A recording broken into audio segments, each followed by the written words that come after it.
Assalamualaikum warahmatullahi wabarakatuh. Waalaikumsalam warahmatullahi wabarakatuh. Selamat siang Bapak Ibu Guru, Bapak Harjuanto, MPD yang hebat, Bapak Ibu Guru, kawan-kawan saya yang hebat di sini.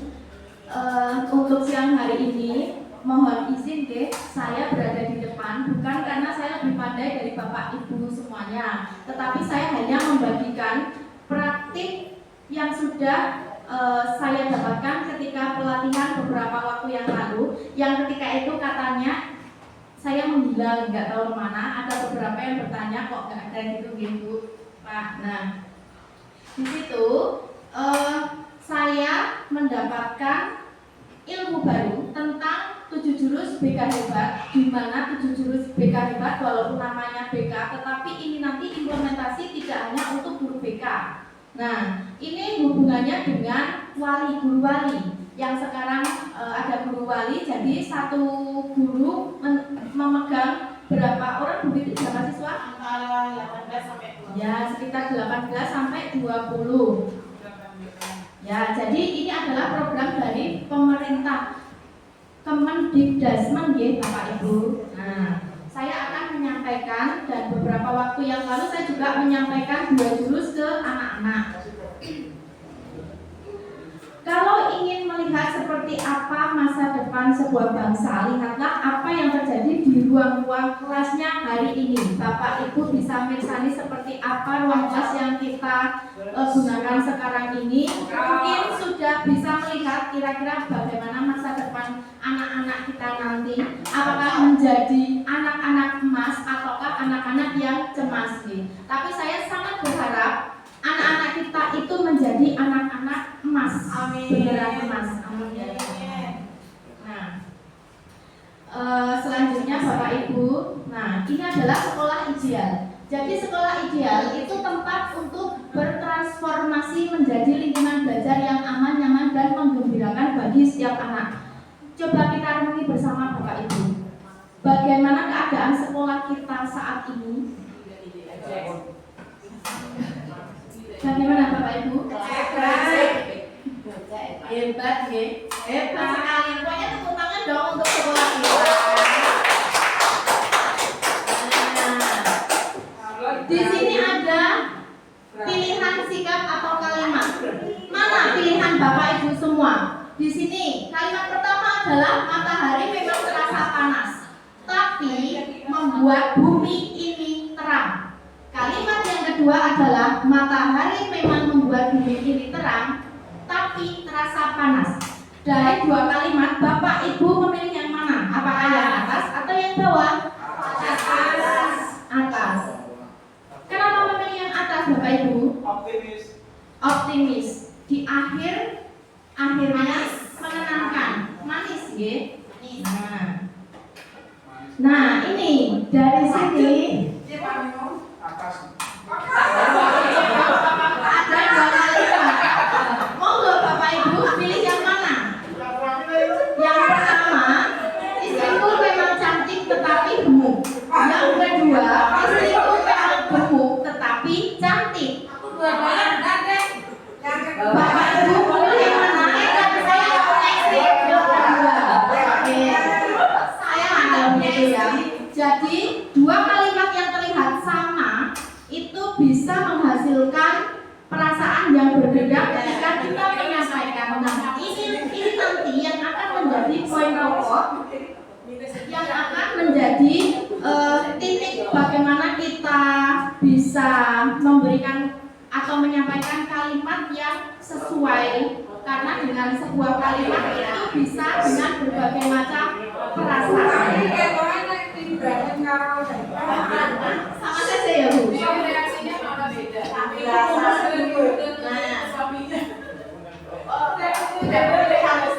Oh, ada ya bapak pilihannya. Ada yang ganteng tapi bisa nggak bisa tapi nggak ganteng. Ganteng tapi botak. Itu tapi tidak ganteng. Jangan ganteng, botak, badan duitnya. Nah, sekarang ada pilihan lagi Bapak Ibu. Yang pertama senantiasa melihat ke senantiasa melihat kemungkinan. Dua, nggih. Dilihat, dirasakan itu bagaimanapun tetap enak yang kedua. Nah, Satu ah. Enak yang pertama. ini foto siapa Bapak Ibu? Bapak kita nih, Bapak kita Pak Menteri Pendidikan Dasar dan Menengah RI. Nah, apa hubungannya Bapak Menteri ini dalam pembahasan saya? Jadi, monggo, selama ini kan Bapak Ibu pasti melihat tayangan-tayangan di TikTok atau Facebook atau berita, apapun itu yang menyangkut dengan Pak Menteri Pendidikan ini. Apa Bapak Ibu? Nah, jadi kita ini memasuki dunia yang penuh tantangan. Apa tantangannya? Era teknologi semakin berkembang dengan cepatnya. Nah, kebutuhan murid itu tidak hanya melulu tentang pelajaran, tetapi tentang moral, tentang emosional, karakter, sehat mental. Nah, itu yang menjadi PR kita bersama, Bapak Ibu. Dan itu menjadi salah satu program prioritasnya Kemendikbudristek RI. Sayangnya selama ini guru BK yang menjadi garda terdepan dalam membangun fondasi mental murid, tetapi faktanya jumlah guru BK itu tidak memadai, Bapak Ibu. Jadi kami di sekolah ini saja nggih, kita kewalahan dengan berbagai keadaan. Itu seperti itu faktanya.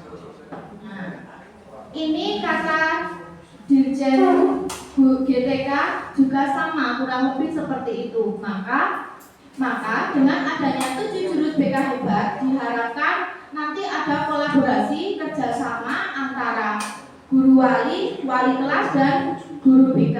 Karena 7 jurus ini nanti akan dipraktekkan juga kepada Bapak Ibu guru mapel juga. Jadi tidak hanya untuk BK. Nah, ini keunikan dan keterkaitan pelayanan guru dan konselor. Jadi di sini ada beberapa perbedaan antara guru dan konselor ya Bapak Ibu. Jadi walaupun kita sama-sama guru, tetapi kita berbeda. Kita memiliki batas-batas tertentu. Nah, untuk wilayah gerak kita memiliki kesamaan, yaitu sistem pendidikan formal. Secara umum tujuannya adalah mencapai tujuan pendidikan nasional. Sama ya Bapak Ibu. Yang ketiga, konteks tugas. Nah, ini untuk pembelajaran guru itu kan mendidik melalui mata pelajaran dengan skenario guru. Sedangkan untuk konselor itu pelayanan yang memandirikan dengan skenarionya konselor dan konseling. Fokus kegiatannya juga berbeda.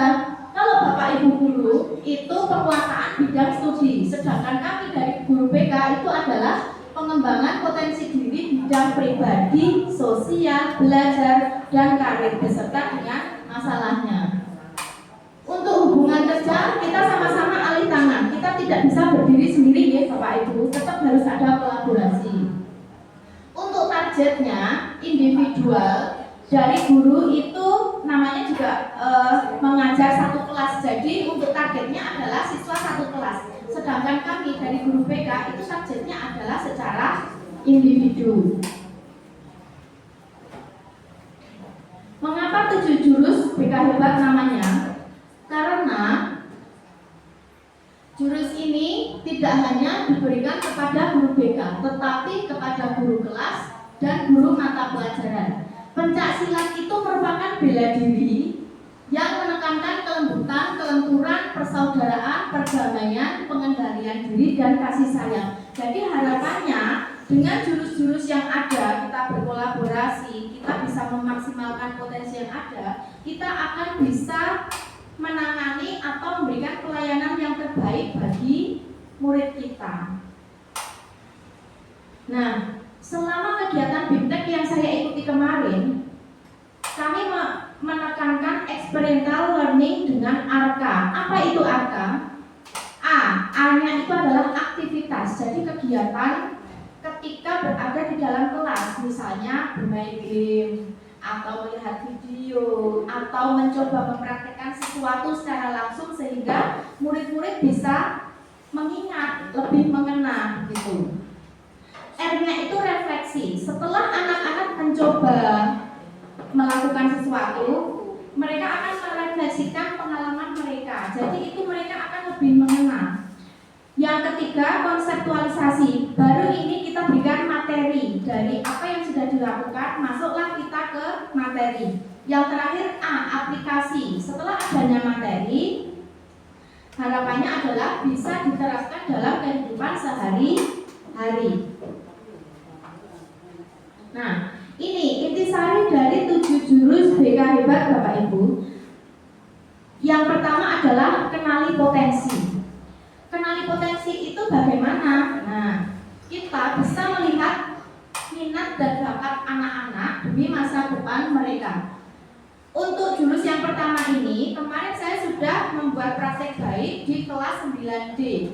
Di kelas 9D, saya juga membuat video di sana. Jadi anak-anak itu kegiatannya mengisi aplikasi di website Aku Pintar. Di Aku Pintar itu mereka ada tes gaya belajar dan juga tes kemampuan majemuk. Mungkin Bapak Ibu kelas 9 menyimak saya nge-share ngoyak-ngoyak anak buat segera mengirim, buat segera mengumpulkan. Nah, itu. Dan dari hasil situ kita bisa melihat, oh anak-anak ini gaya belajarnya auditori, visual, atau kinestetik. Terus ada juga berbagai kecerdasan majemuk seperti yang berada di sini. Tetapi tidak bisa saya jelaskan nih. Saya yakin kok Bapak Ibu ini pasti jauh lebih paham daripada saya. Foto-foto ini ada yang tahu ya Bapak Ibu?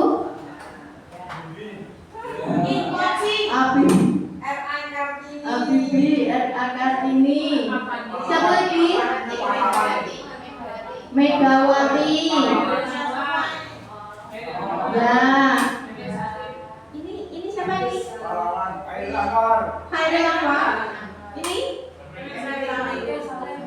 Ya. Yang ini? Haji. Ahmad Syahid. Ini siapa? Buya Hamka. Ya. Yang ini?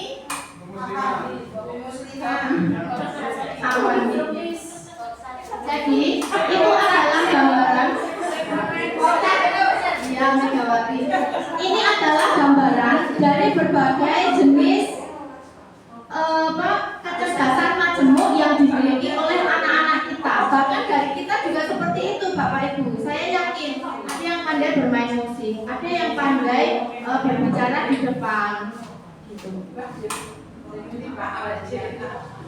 Nah, nih jurus yang kedua yaitu kelola emosi. Ini yang sering sekali saya perhatikan, banyak sekali terjadi di sekolah kita, terutama di anak-anak nih. Nah, ini hubungannya dengan pembelajaran sosial emosional. Bapak Ibu sudah pernah dengar pembelajaran sosial emosional? Barusan gitu. Jadi ada 5 pokok dari pembelajaran sosial emosional ini Bapak Ibu. Tujuannya apa sih dari pembelajaran atau yang disingkat PSE ini? Tujuannya adalah kita sebagai guru, kita sebagai pendidik, bagaimana cara kita dapat mendidik anak-anak, dapat merangkul anak-anak, memberikan pelayanan yang terbaik kepada mereka, dan kita juga bisa mengelola emosi yang kita miliki Bapak Ibu. Di sisi lain kita juga harus bisa membuat anak mengarahkan emosinya seperti apa agar tidak terjadi hal-hal yang tidak diinginkan. Nah, ini adalah menyadari diri sendiri, mengelola diri, mengambil keputusan bertanggung jawab, terampil berelasi dan peduli sosial. Yang ketiga, tumbuhkan resiliensi. Oh iya, untuk yang kedua tadi saya mengambil video itu di kelas 9B ya Bapak Ibu, dan saya juga membuat videonya di sana. Yang ketiga, tumbuhkan resiliensi. Apa itu resiliensi Bapak Ibu? Daya lenting. Yes, daya lenting, kemampuan beradaptasi dan pulih dari situasi sulit atau stres. Ini beberapa anak kita mengalami ini Bapak Ibu. Sehingga kita sebagai pendidik, bagaimana cara kita agar bisa membuat anak kita bisa menumbuhkan resiliensi mereka nih. Untuk grow mindset pernah disampaikan Bu Aton nggih ketika di lab IPA itu nggih Bapak Ibu. Nggih. Selanjutnya yang keempat, jaga konsistensi. Ada 7 kebiasaan anak Indonesia hebat. Apa saja Bapak Ibu?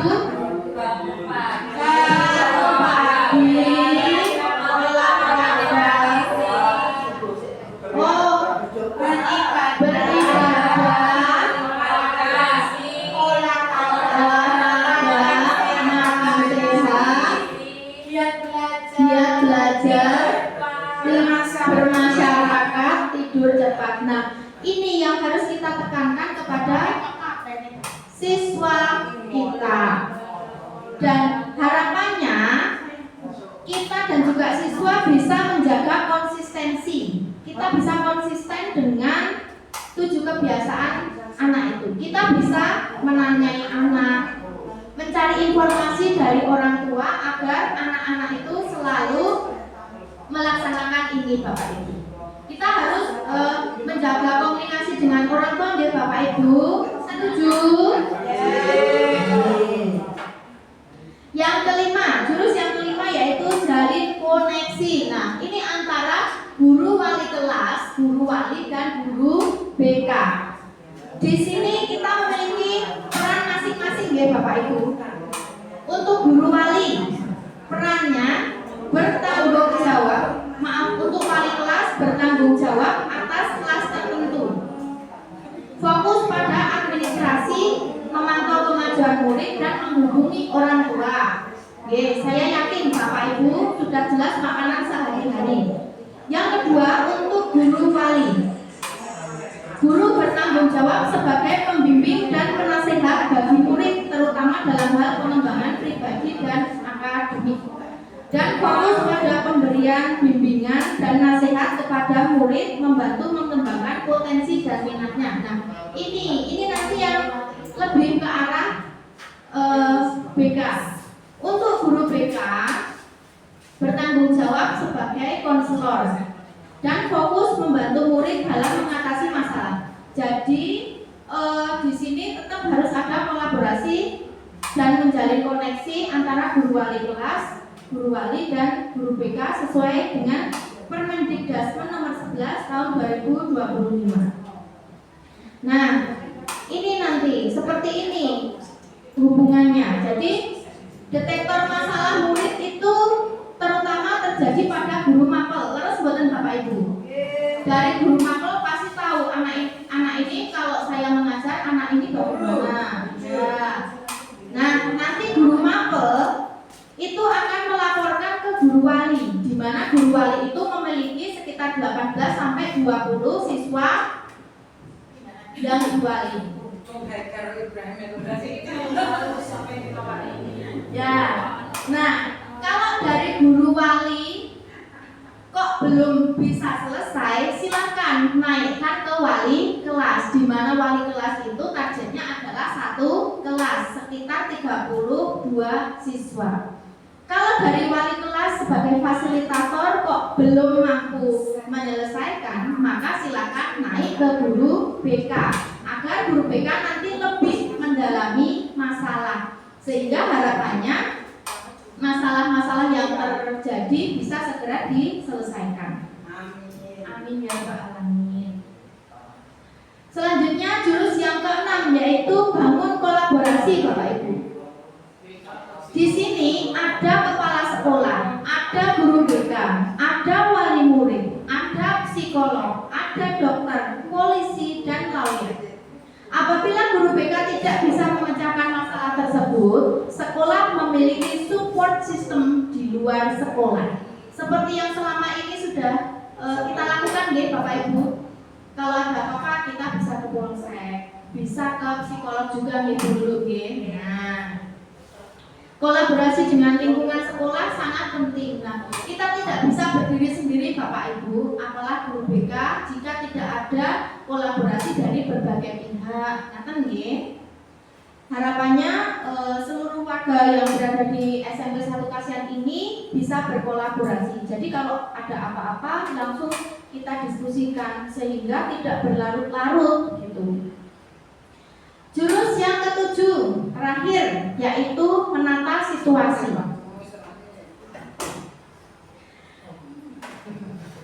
Yang termasuk di dalamnya adalah lingkungan ramah anak. Membantu anak mengembangkan potensi dan melindungi anak. Nah, ini tidak mudah kita lakukan Bapak Ibu. Selama ini yang sudah kita lakukan, kita berusaha sebisa mungkin, sebaik mungkin untuk melakukan itu semua.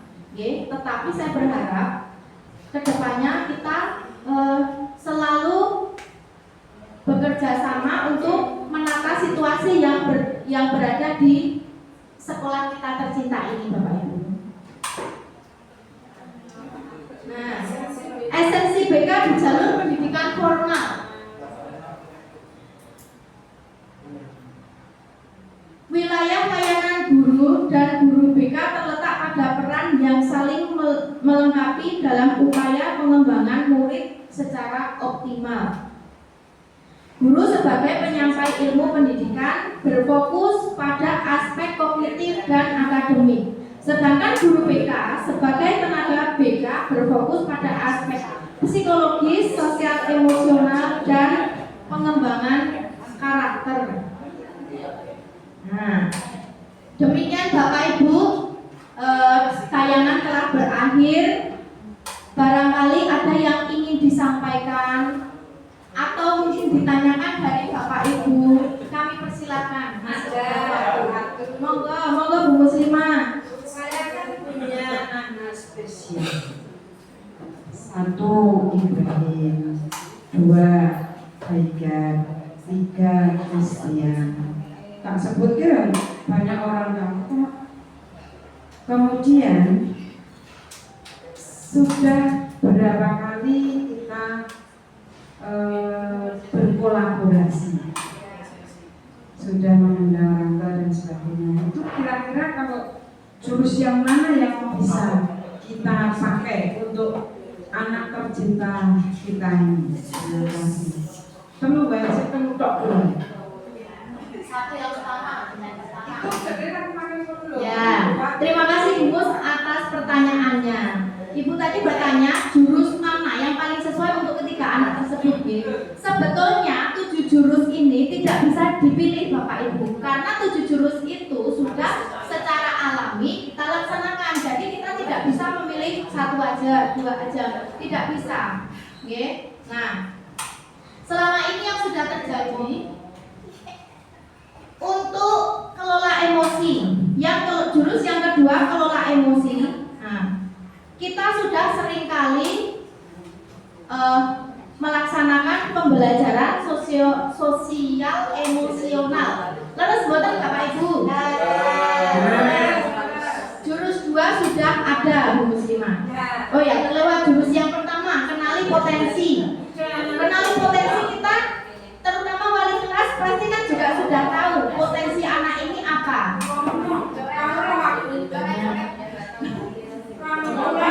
Bisa menggambar mural. Nah, bisa menggambar mural. Kode namanya. Ya. Suara lantang. Ya, suara lantang. Nah, berarti kan sudah ada pandangan. Pemberani. Pemberani. Berarti kan kita sudah masuk di jurus yang pertama. Jurus yang kedua tadi pembelajaran sosial emosional. Jurus yang ketiga sudah diterapkan dalam kokurikuler. Nggih. Tetapi untuk pelaksanaannya kita kan perlu kolaborasi dengan orang tua. Kemarin kita juga sudah mendatangkan orang tua dan bagaimana keadaan dia di rumah. Orang tua juga sudah menceritakan ke kita. Jurus yang ketiga masuk tidak Bapak Ibu tadi? Masuk. Sekarang jurus yang keempat. Jaga. Oh, mohon maaf, yang ketiga tadi resiliensi itu daya lenting, nih.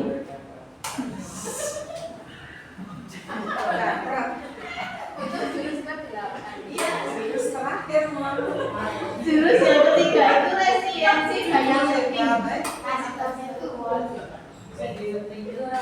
Daya lenting. Bagaimana sejauh ini daya lentingnya Ibrahim Bapak Ibu? Pentingnya itu artinya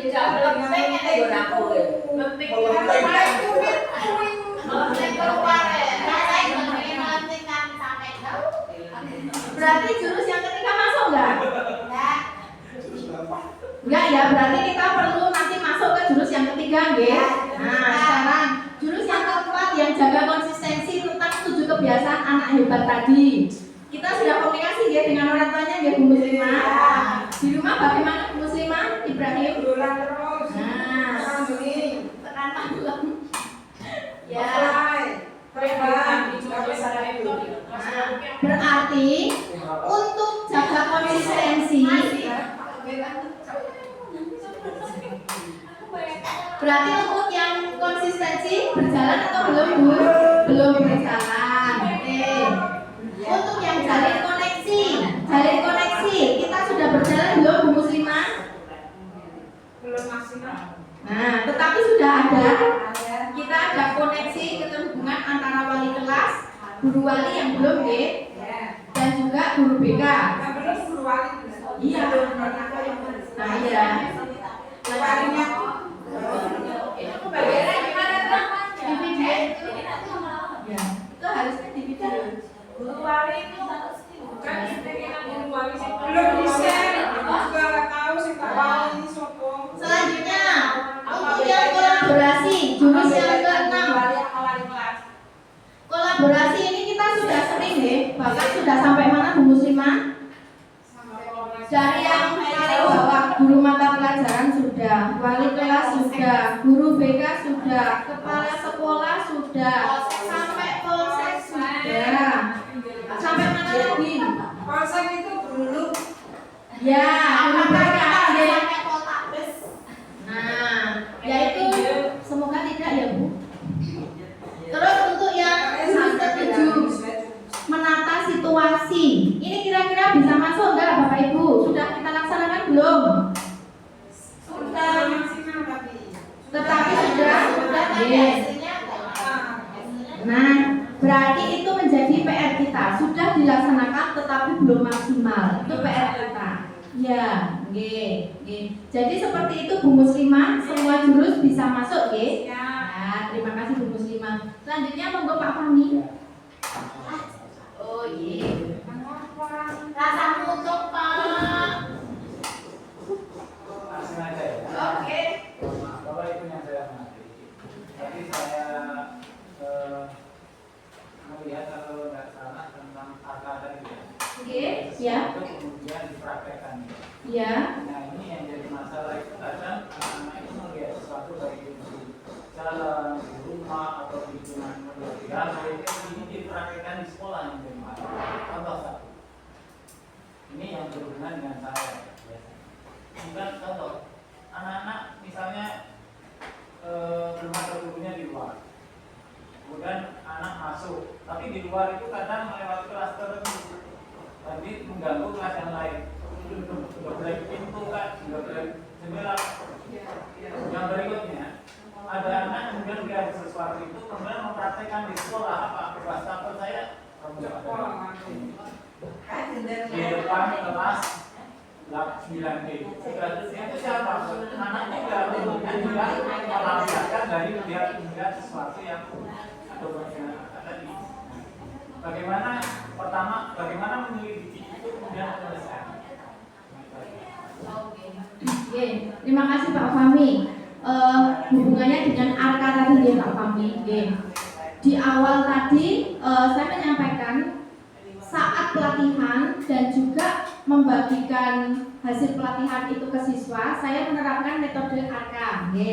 Nah, tetapi ARKA yang ditanyakan Pak Fahmi itu berbeda karena itu kan di luar konteks keadaan di dalam kelas. Nah, tadi yang ditanyakan Pak Fahmi adalah bagaimana caranya untuk menyelesaikan permasalahan itu, ngerti nih Pak?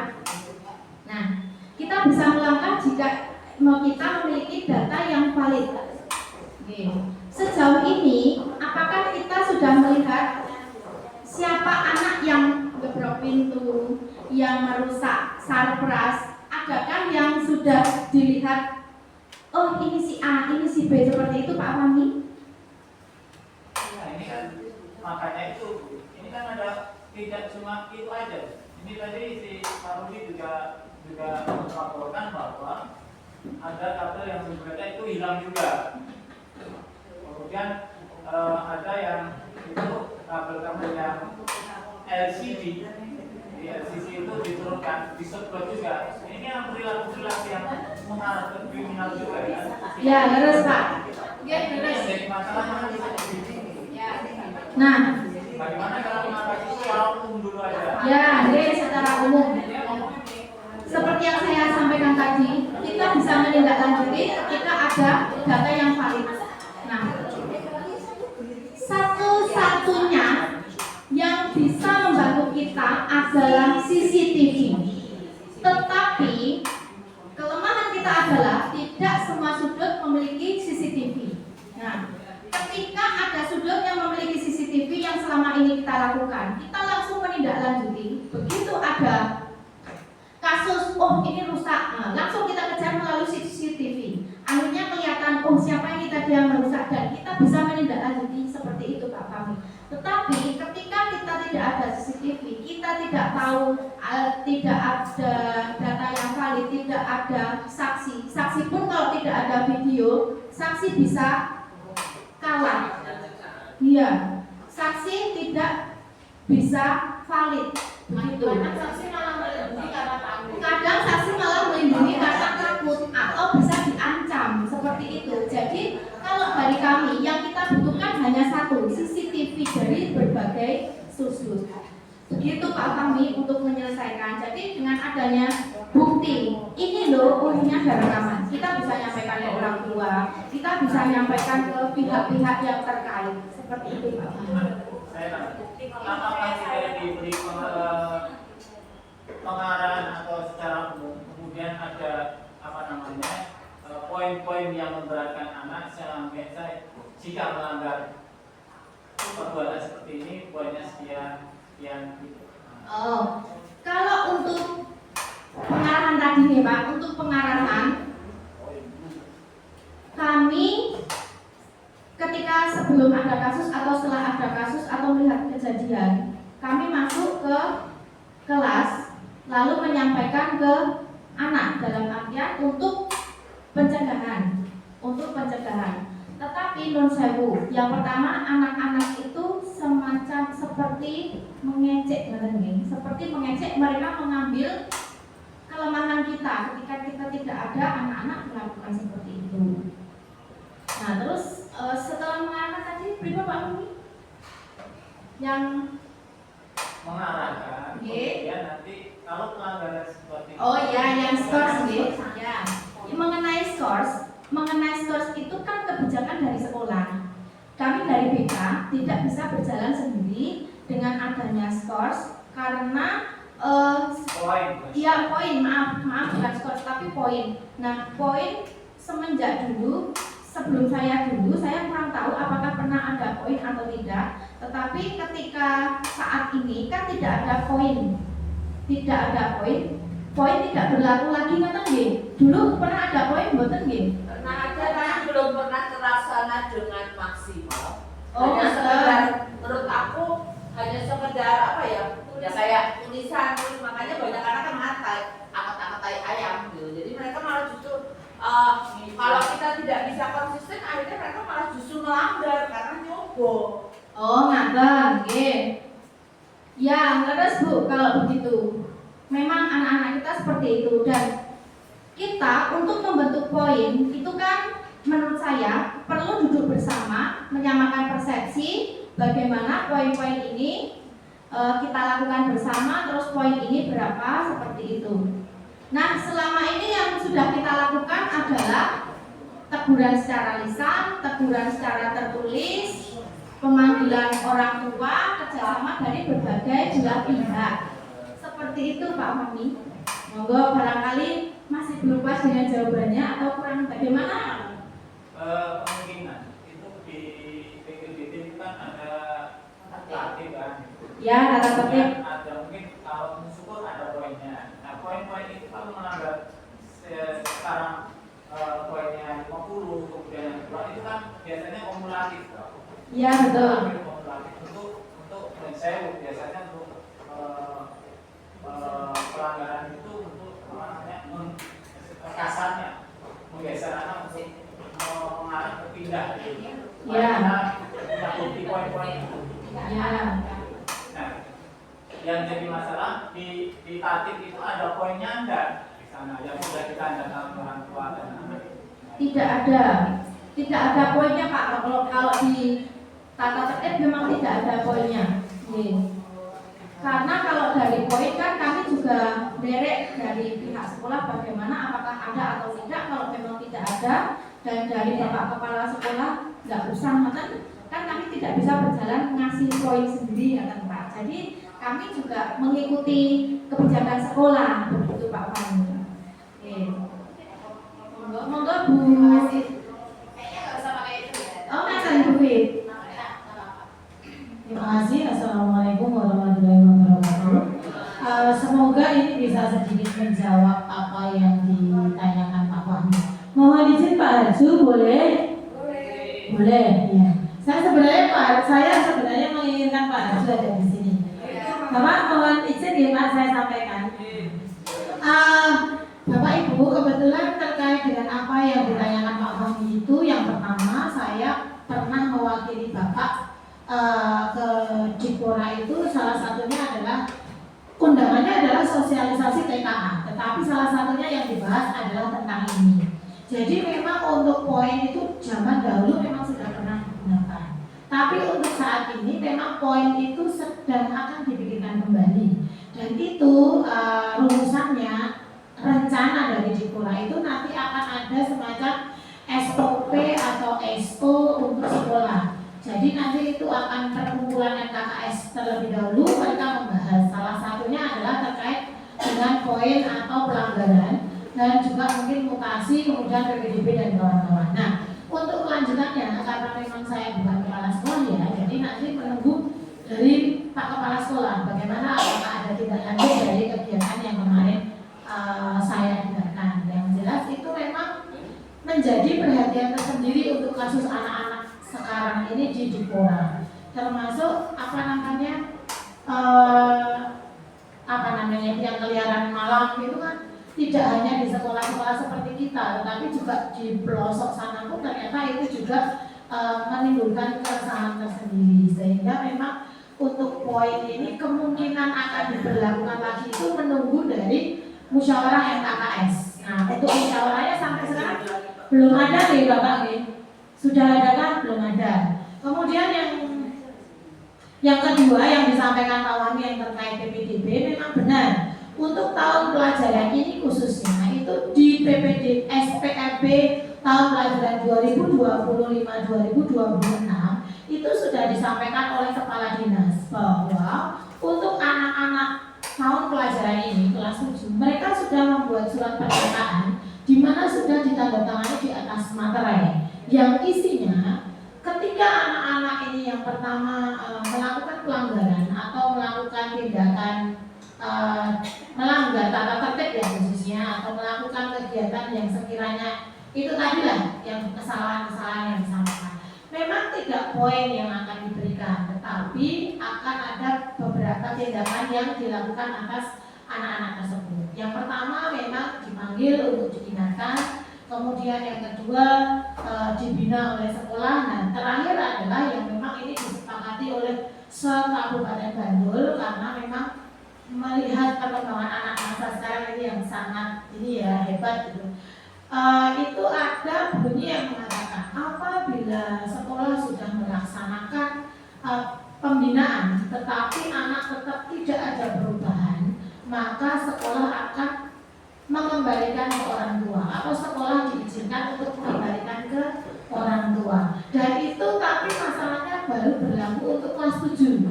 Maka Bu Esti mungkin nanti bisa ketika memang itu menimpa atau ketika ini pelanggaran dilakukan oleh kelas 7 bisa diingatkan. Karena saya pun mungkin secara pribadi ketika masuk ke anak-anak kelas 9, karena saya yang mengajar kelas 9, saya sampaikan. Jadi memang Dinas Pendidikan itu sudah memberikan apa ya istilahnya semacam lampu hijau ya untuk anak-anak yang memang spesial, yang memang sangat sulit untuk dibina di sekolah, itu boleh dikembalikan oleh orang tua. Dan itu ditandatangani anak di atas materai, artinya itu syah secara hukum dan diketahui oleh orang tua. Tapi yang perlu saya sampaikan juga, karena kebiasaan PPDB, bukan kebiasaan ya, karena pada saat PPDB itu masa-masa yang crowded ya, sehingga mereka taunya yang penting anak saya diterima di sekolah, apapun yang disampaikan oleh sekolah saya terima, gitu ya. Itu biasanya, itu menjadi kendala ketika tata tertib yang ditandatangani anak ini tidak dibaca. Nah kemarin itu bukan tulisan yang kita berikan, tetapi anak-anak menulis sendiri. Dengan harapan anak-anak dengan menulis, mengingat dan membaca itu sadar ternyata apa yang dia lakukan itu harus dia pertanggungjawabkan. Nah mungkin untuk yang kelas 7 ini, mulai dari kelas 7 ini wali kelas 7 bisa bekerja sama dengan guru BK, dan sekarang ditambah ada guru wali, mungkin bisa mulai menata pelan-pelan. Yang memang sulit memang pergaulan itu yang pergaulan itu sangat mudah untuk menggoda ya, sehingga kalau anak-anak kelas 7 bergaulnya dengan anak-anak yang kelas 8 dan kelas 9 yang memang dalam catatan, anak 7 yang sedang mencari identitas mungkin akan seperti itu. Begitu Bu Esti yang bisa saya bantu. Jadi untuk Pak Fahmi mungkin untuk poin memang menunggu gitu Pak Fahmi untuk bagaimana NKKS keputusannya dengan SOP pelaksanaan sekolah itu tadi. Terima kasih. Wassalamualaikum warahmatullahi wabarakatuh. Terima kasih sekali atas penjelasannya Bu Fitri, sehingga kami memiliki pandangan ternyata memang harus ada musyawarah dahulu dari FKKS untuk menyamakan persepsi. Nah, kita tunggu saja nih Pak Fahmi nanti kedepannya akan seperti apa melihat SOP-nya. Memang dari anak-anak tersebut itu pelampiasannya ke sarpras tuh. Sarana sekolah itu biasanya untuk apa namanya? Iya, mungkin itulah yang saya khawatirkan nanti dengan melihat itu melihat gambar tentang di negara yang saya khawatirkan bukan sarpras, nanti dengan anak-anak lawan jenis yang saya khawatirkan kan di situ.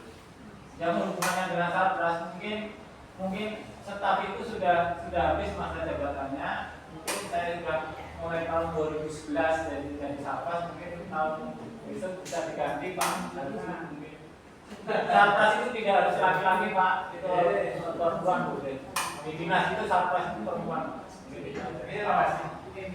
Terima kasih Pak Fahmi atas pertanyaan dan juga masukannya.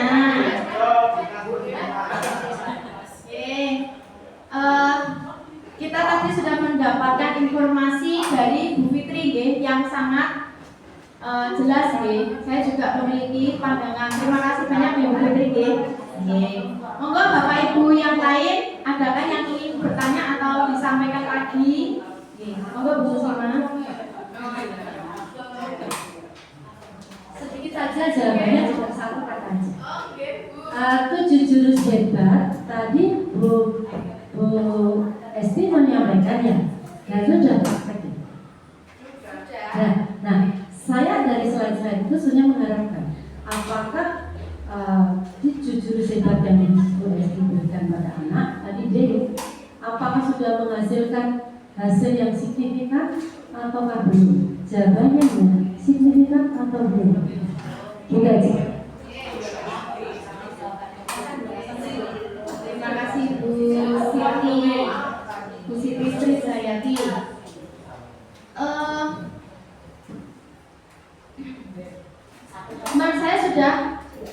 Signifikan Ibu, sudah signifikan, ye. Ya, sudah signifikan, tetapi memang tidak belum bisa seimbang dari 7 jurus itu, belum bisa seimbang, ye. Belum bisa seimbang karena mungkin dari 7 itu ada yang signifikan sekali, ada yang belum begitu signifikan, ye. Terima kasih Bu Sisi. Monggo Bu Muslimah. Oh, nggih. Kemarin itu kan di Dapodik itu kita merah-merah terus tuh enggak? Enggak usah pakai Oh, iya sudah. merah-merah terus. Sekarang udah hijau kan? Sekarang kan udah hijau. Oke. Nah, pertama itu awalnya tuh rame banget tuh masalahnya. Kenapa kok merah, Bu? Si adminnya kan udah kenapa kok merah? Oh, itu karena ada wali kelas, ada kalau wali kelas ada guru wali. Yang ini masalahnya guru wali. Nah, sekarang kok ini ada muncul di tadi situ. Ada guru wali sama nah kan bedanya apa? Yuk, bisa nggak? Masalah kalau terus saja aku cuma baca alurnya itu kalau guru apa itu ke wali kelaka gitu. Nah, mau yang sebelumnya. Nah, dari guru mapel apa lapor ke guru wali baru wali kelas. Berarti kan di bawah kalau saya wali kelas 9A berarti aku masih ada guru wali nih. Ya kan, berarti satu kelasku itu ada yang guru walinya aku, ada yang guru walinya orang lain, atau malah orang lain semua. Apa orang lain saya ya? Nah, itu siapa enggak aku? Nah, sudah selesai Bu Santi? Bisa saya mencoba menanggapi? Nah, jadi Kak Non Sewu kalau untuk guru walinya kami juga belum tahu siapa-siapanya nggih, karena memang belum dijelaskan, belum disampaikan, atau bahkan sudah dibagi atau belum, saya juga belum paham. Bu Fitri, sudah dibagi atau belum untuk guru walinya? Semua guru wali. Maksudnya untuk penetapan nama siswanya itu belum. Nah, belum. Memang belum ya Bu Santi. Jadi dari kami juga belum tahu siapa guru walinya. Tetapi dari alurnya itu memang seperti itu. Jadi dari wali kelas tahu ada masalah siswa ini begini-begini, yuk kerja sendiri, diselesaikan sendiri bisa atau belum? Kalau belum bisa, cari guru wali. Guru wali kan mengaku 20 siswa tadi. Tuh, ya, oke, sudah selesai, oke selesai. Tapi kalau belum selesai bisa kita naikkan ke wali kelas, karena wali kelas yang mengaku satu kelas 32 siswa itu tadi. Begitu. Apa? Ye. Wih, konsepnya sama dengan apa nih? Dosen wali kan? Dosen universitas. Nek konsepnya model karo dosen wali kan. Wih, mulai dari kelas 1 dia bertanggung jawab sampai kelas 3. Berarti guru mapelnya iso ijolan. Ya, kalau iso ijolan Baik, saya mencoba menjawab ya Bapak Ibu. Iya, Bu Jayati mohon tunggu sebentar, jadi ini penting sekali, harus mendengar. Oke, Bapak Ibu mohon perhatian, ini saya mencoba menjelaskan yang seharusnya ini adalah kewajiban kepala sekolah. Mohon maaf Pak Aju, mungkin nanti Pak Aju bisa menjelaskan tambahannya. Saya hanya menambah dari sisi operator, Bapak Ibu, bahwa guru wali itu sudah dibagi.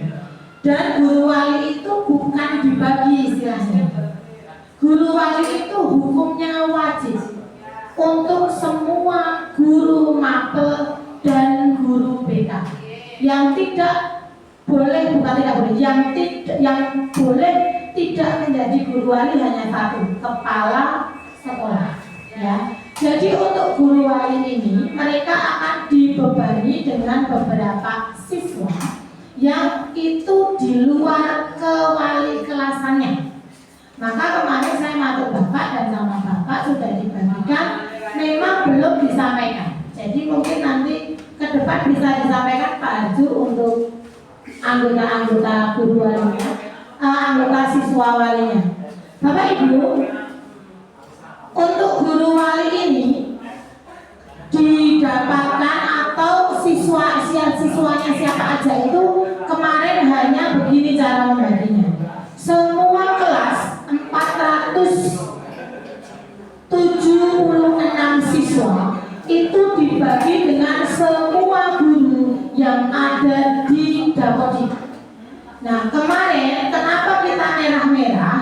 Karena begini, karena guru GTT itu 3 orang tidak diberi anak wali, sehingga bapak dan ibu guru itu mendapatkan kurang lebih 20 sampai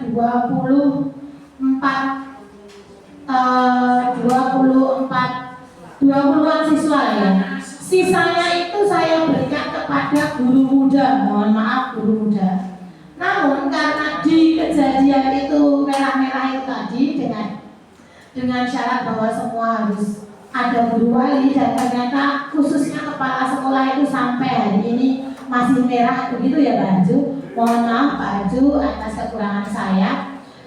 Maka guru wali ini saya olah kembali atau saya ambil yang kemarin dari Pak Aju atas izin Pak Aju, kemudian saya pindahkan beberapa sehingga GTC pun juga dapat. Sehingga semua guru akhirnya mendapatkan anak wali. Nah, di situ urutannya adalah guru mapel. Guru mapel itu menguasai mapelnya dia. Di bawahnya guru mapel ada guru wali. Ini yang saya sebutkan. Guru wali itu bukan wali kelasnya ya, beda. Guru wali itu bukan wali kelasnya. Jadi kalau Bu Santi wali kelas 9B, maka anak walinya pasti di luar 9A ya. Berarti anak walinya adalah selain 9A.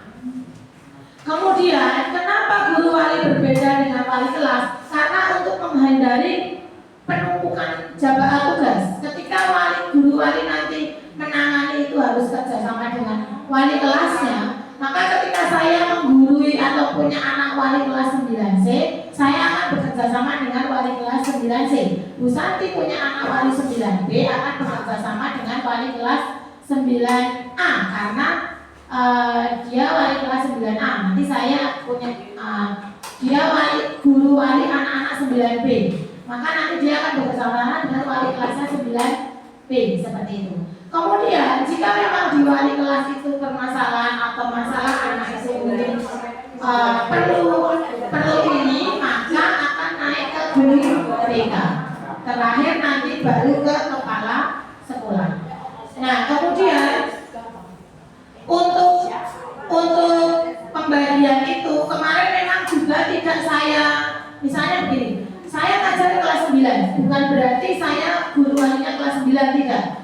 Saya bisa menjadi guru wali kelas 7, 8, 9. Begitupun Bapak Ibu semuanya. Guru wali kelas 7, wali kelas 8 atau wali kelas 9 bisa menjadi guru wali kelas apapun, tingkatan apapun. Kenapa? Karena untuk bekerja sama dengan wali kelasnya itu yang berbeda. Kemudian yang terakhir yang mau saya sampaikan, bahwa guru wali ini nanti akan berlanjut sampai seperti PK atau pendamping akademik. Jadi kalau saya kebetulan walinya Ibrahim, perkenalkan saya guru walinya Ibrahim. Ya, itu nanti saya akan mendampingi sampai Ibrahim lulus. Nah, ketika nanti Ibrahim lulus, saya kan kosong guru walinya. Maka saya nanti akan menjadi guru wali kelas 7 yang akan datang sampai nanti dia kelas 9. Yes, nah misalnya sekarang Bu Santi juga mendampingi kelas 9. Maka even besok Bu Santi adalah ngajar di kelas 9, dia akan menjadi guru wali kelas 7. Kenapa nggak kelas 8? Karena kelas 8 sudah ada guru walinya tahun ini. Kemudian kenapa nggak kelas 7 yang atau kelas 9 yang akan datang? Karena kelas 9 yang akan datang juga sudah ada guru walinya hari ini. Dan saya sampaikan, memang tugasnya guru wali itu nanti berbeda dengan wali kelas. Kalau wali kelas itu tentang administrasi kelas, lebih ke kelasnya masing-masing. Tapi kalau guru wali itu pendampingan akademik anak sampai pendampingan sosial anak. Jadi sekarang bapak dan ibu guru itu diberi beban tambahan untuk menjadi orang tua asuh di sekolah ini. Kebetulan memang untuk orang tua asuh masing-masing dari bapak ibu guru itu mendapatkan 20-an lah, 17, ada yang 17, ada yang 20, ada yang campur. Nah, ada yang campur itu kenapa? Karena memang itu hanya dibagi rata. dibagi, oh ini kurang seperti itu. Itu saja dari saya untuk yang kedua ini. Mungkin selanjutnya Bapak ini karena di sekolah lain itu guru wali itu kalau saya lihat sudah berjalan dengan programnya, mungkin kita perlu dibuat atau disampaikan program-program untuk guru wali ini, dan perlu disampaikan tentang siapa saja anak walinya. Yang saya ingat, saya kebetulan mendapatkan anak wali dari kelas 9C dan saya hafal sekali, itu namanya adalah Ibrahim. Maka saya mau milih, waduh Bapak ini kok ya bener banget toh Pak, panjenengan kok ya ngasih saya Ibrahim toh Pak. Saya syukuri gitu. Maka tadi saya pelan-pelan sudah mendekati anaknya, bicara dengan anaknya, heart to heart dengan Ibrahim. Terima kasih. Wassalamualaikum warahmatullahi wabarakatuh. Karena ini dibicarakan nanti jamnya melonjak. Oh iya, jangan sekarang. Dari sekarang acara selanjutnya atau ditunda bagaimana gitu loh. Demikian Bapak Ibu, untungnya dari saya sudah cukup sekian ya Bapak Ibu. Terima kasih atas waktunya. Banyak salahnya mohon maaf. Wassalamualaikum warahmatullahi wabarakatuh.